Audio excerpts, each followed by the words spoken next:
Hello, my name is Sonali and I welcome you all to the latest episode of Around the World in 7 Days.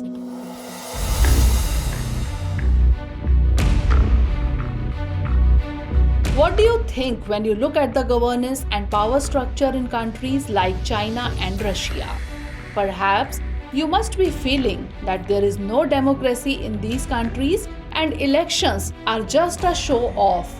The reason behind this is that whether it is the president of China Xi Jinping or the president of Russia Vladimir Putin, both have remained in power for a long time and there is a bleak possibility of them stepping down in the near future as well.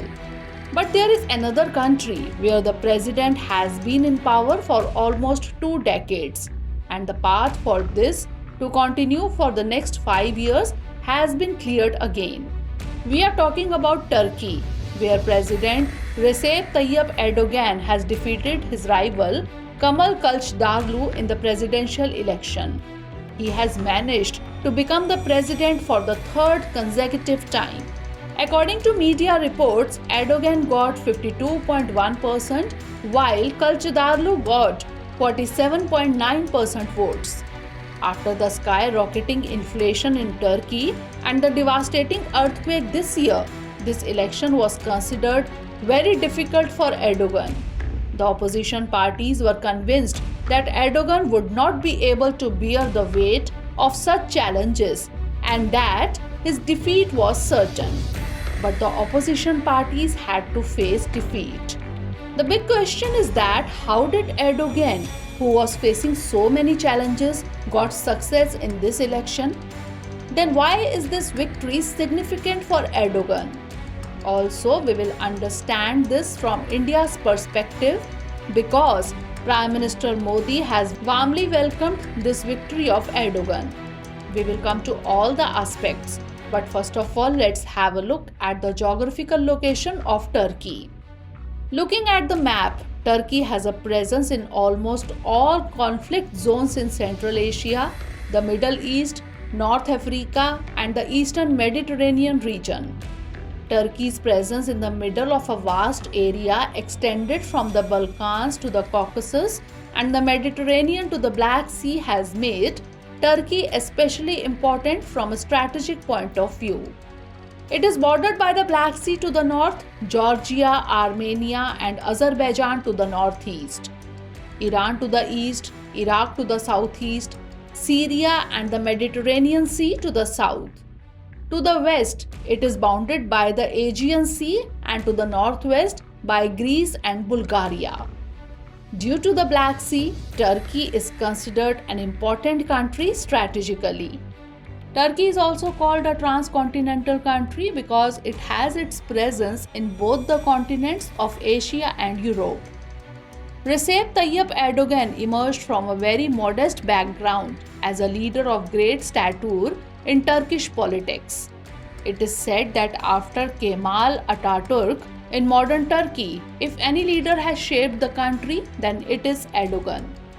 However, critics have accused him of adopting economic policies that have made everyday life difficult for people.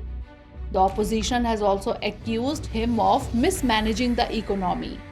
In 1994, Erdogan contested for the post of mayor of Istanbul and won. He remained the mayor of Istanbul until 1998. In 2001, he formed a new party called the Justice and Development Party with his colleague Abdullah Gül. It was a pro-Islam party. Therefore, Erdogan's popularity started increasing. Erdogan's popularity was rising among people who left marginalized by the country's secular elite and suffered from the economic downturn of the late 1990s. His party won a majority in the 2002 parliamentary election and Erdogan succeeded in becoming the prime minister the following year. In 2014, he assumed the chair of the President of Turkey and till date he remains in this position. Prior to this, he was working as the Prime Minister of Turkey. When he became the president, he gradually started increasing the powers of the president. In 2017, he added to the president's powers to impose a state of emergency and appoint top officials as well as the right to interfere in the legal process. Controversy ensued, leading to a 2017 referendum in which he won. Actually, he got this victory because of his right-wing politics. This won him the support of the nationalists. On the other hand, Turkey's Islamic leaders also got support from Erdogan. These peoples have been associated with him even during the severe inflation, and these people have given him the opportunity to remain in power for the next 5 years. Russia is very happy with Erdogan's victory, while the Western countries are shocked by it. The way Russia got the support of Erdogan in Ukraine crisis, the Western camp was very angry with it. This is likely to increase the challenge of the Western camp in future. As far as India is concerned, Erdogan's victory is not considered particularly good for India. Erdogan has been repeatedly trying to corner India on the Kashmir issue. Therefore, this victory of Erdogan is being considered as making India uncomfortable. Turkey looks at the Kashmir issue through the prism of Pakistan, and hence its support remains with Pakistan every time. Then on the platform of the Organization of Islamic Cooperation, Turkey has been repeatedly raising the Kashmir issue. The reason for this is that Turkey has a good tuning with Pakistan. Ever since Narendra Modi became the Prime Minister of India, he has visited many countries in West Asia, but has never been to Turkey. He was about to visit Turkey in 2019, but the tour had to be cancelled because then India had abolished Article 370, which earlier gave a special status to Kashmir, and Turkey openly opposed it. Turkey also took the matter to the United Nations. However, the relations between the two countries are also expected to improve. Firstly, the relations between India and Turkey are very old. Both have bilateral relations since 1948. Secondly, when Turkey was struck by earthquake recently, India helped in an active manner.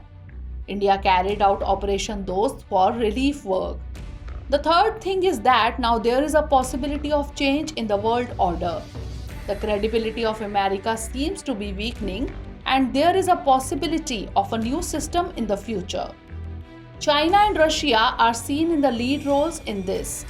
But all this would not be possible without big countries like India and Turkey.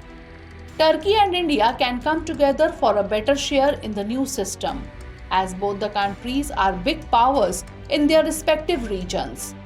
However, the extent to which India-Turkey relations will reach with Erdogan's victory is still in the womb of the future. So that was all in today's discussion. See you in the next episode. But before we leave, let's note down the practice question based on today's coverage. Why there is a possibility of better relations between India and Turkey in the changing global order? Discuss.